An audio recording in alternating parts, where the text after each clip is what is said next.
কি চোখে দেখে গাড়ি চালাতে পারেন না? মানে আরেকটু হলে তো আমার অ্যাক্সিডেন্ট হয়ে যেত। বড় লোক দেখে কি মানুষকে মানুষ মনে হয় না, তাই না? অন্যায়টা আপনি করছেন, আপনি আমাদের উপর রাগ করছেন। হ্যাঁ, আপনি কি এত বড় একটা ভিআইপি গাড়ি যাচ্ছে, আপনি কি দেখে আসতে পারেন না? আপনি কথা কম বলেন। চোখ কোথায় থাকে? তোমাদের চোখ কপালে রাখতে না, হয়। আমরা চোখ কপালে রাখি না, আপনি রাস্তা আটার সীমান্ত তো দেখে তো চলবেন। হঠাৎ কোথা থেকে উড়ে এলো এই অপসরী, মায়াবী চোখ, মেঘ কালো চুল, মনে হয় অনেক দিনের চেনা, তবে রাগটা একটু বেশি। ফালতু যত সব।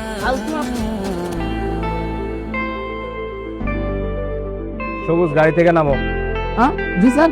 গাড়ি থেকে নামতে বলছি, নামো।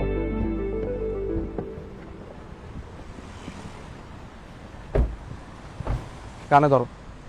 কেন স্যার? কান ধরতে বলছি, কান ধরো। কিন্তু স্যার আমার অপরাধটা কি স্যার?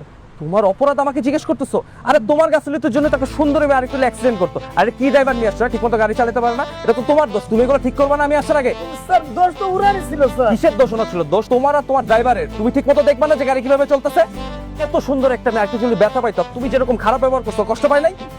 কিন্তু স্যার এবারের মতো মাফ করে দেওয়া যায় না স্যার? এক সপ্তাহে তোমাকে মাফ করা যায়?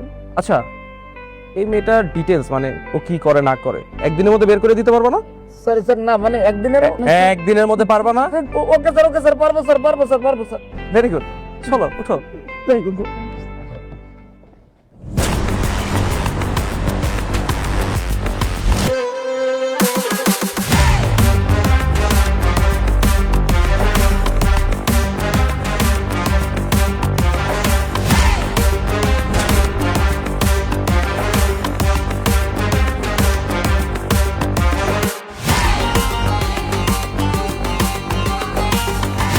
ম্যাম, ঈশান সাহেব অফিসে ঢুকে সরাসরি আপনার রুমে প্রবেশ করেছেন।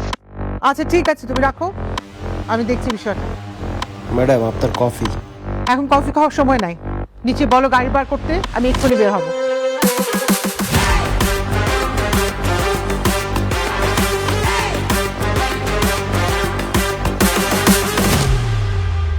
তুমি এখানে?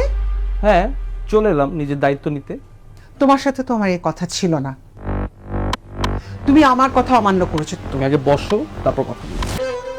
তোমার ছেলে এতদিন পর দেশে আসছে, কই তুমি তার খোঁজ খবর নিবা, জিজ্ঞেস করবা ফ্লাইট কেমন ছিল, ঠিক আছিস কিনা, আর তুমি এসে চিল্লাচিল্লি শুরু করেছো। কেন করব না? তোমার সাথে আমার কি কথা ছিল? তুমি দেশে ফিরে বিয়ে করবে, তারপর আমি নিজ হাতে তোমাকে অফিসের দায়িত্ব বুঝিয়ে দেবো। আমি তো তোমার বিয়ের জন্য পাত্রীও দেখে রেখেছি। আমি তো এই মেয়েটাকে বিয়ে করতে পারবো না, কি? কারণ আমি তো অন্য একজনকে পছন্দ করি। এই কথা তুমি আমাকে আগে বলনি কেন? ভেবেছিলাম যে দেশে এসে তোমাকে বলবো। আর আমি যে কথা দিয়ে রেখেছি তার কি হবে? তো মানা করে দাও। দেখো, আমার পক্ষে তো ওই মেয়েকে ছাড়া অন্য কাউকে বিয়ে করা সম্ভব না, ইম্পসিবল। ঈশান, কিন্তু এটা তো... মা, তুমি যদি আমার ইমোশন না বুঝো তাহলে কে বুঝবে? ঠিক আছে, যত তাড়াতাড়ি পারিস ওই মেয়েটার সাথে আমাকে মিট করিয়ে দে, আর অফিস শেষ করে তাড়াতাড়ি বাসায় আসবি, অন্য কোথাও না। ঠিক আছে।